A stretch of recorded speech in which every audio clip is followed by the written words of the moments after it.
Hello, this is Rebecca Hoffman, and this is my Aloud 310 midterm assignments. I have chosen to read the book Leaders Like Us, Sister Rosetta Tharpe by J.P. Miller, and it was illustrated by Markia Janai. This book comes from the online resource Epic. It is a learning digital library for students. So let's get started. Up to the sky. Have you ever had an idea for doing something in a new and creative way? Did you ever want to share that thing with others? That's how Sister Rosetta Tharpe felt when she played her electric guitar. Her music changed what the world listened to. Rosetta stepped onto the stage of Carnegie Hall in New York City. Her fingers held the guitar pick tightly. She lifted her head and began singing up to the sky. Incredible sounds came from her guitar.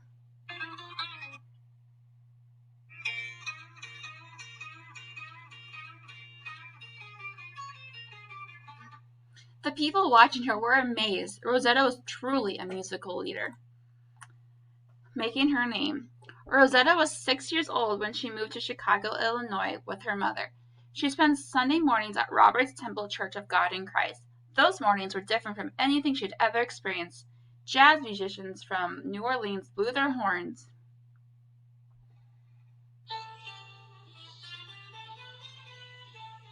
and scraped washboards.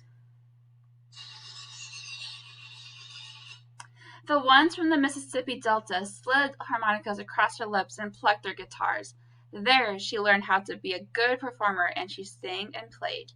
Many of the songs that she heard in church were sad. They talked about times when Black people were enslaved and seeking freedom. Rosetta sang about happier things. When they heard her, people felt like throwing their hands up and celebrating. Rosetta continued singing and playing guitar in her church as she grew up. She kept doing it when she grew up and married a preacher, but Rosetta's marriage lasted only a few years. Soon, she had a lot of decisions to make. She wanted to keep bringing music to people. Rosetta packed her guitar and moved to Harlem in New York City. Nightclubs were on every street corner. They were looking for new entertainers. Rosetta began performing at the biggest of them all, the Cotton Club. Rosetta loved God and her church. She loved singing in nightclubs too. Some people were upset that she sang church songs in nightclubs. She did not let this stop her. Each week she performed with the Lucky Millinder Orchestra. Later she signed a contract with Decca Records. When she performed, she sang and picked her guitar and played her heart out. Precious memories. Rosetta was becoming a leader in music, but her hit song Rock Me upset her gospel fans. Many of them thought she was singing to a man, not to God. Rosetta lost some fans because of it. She worked hard to keep going. Many people loved her new style of music.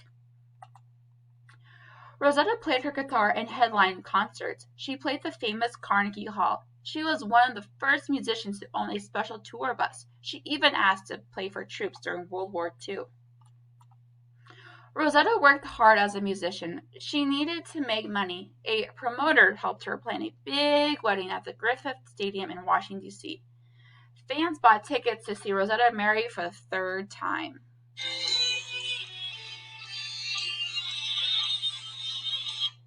After the wedding, she performed in front of her biggest crowd ever, 25,000 fans. People had never been to a concert like this. But the big wedding and concert were not enough for her to stay famous forever. Rosetta retired and started a quiet life. She lived in Pennsylvania with her mother and husband. One day, Rosetta answered her phone. It was a British promoter. He asked Rosetta to come to the United Kingdom. Rock and roll stars such as Elvis Presley, Buddy Holly, and Johnny Cash were famous now. He wanted people to hear rock and roll from the person who first played it. When Rosetta was 49 years old, she toured Europe. She was a leader once again. This time, she was sharing rock and roll with a new generation. People around the world had started playing music in new and interesting ways. Although most of them did not know it, Rosetta was a big part of that reason. Rosetta Tharpe died on October 9, 1973. People called her the godmother of rock and roll. Her name was put into the Blues Hall of Fame in 2007.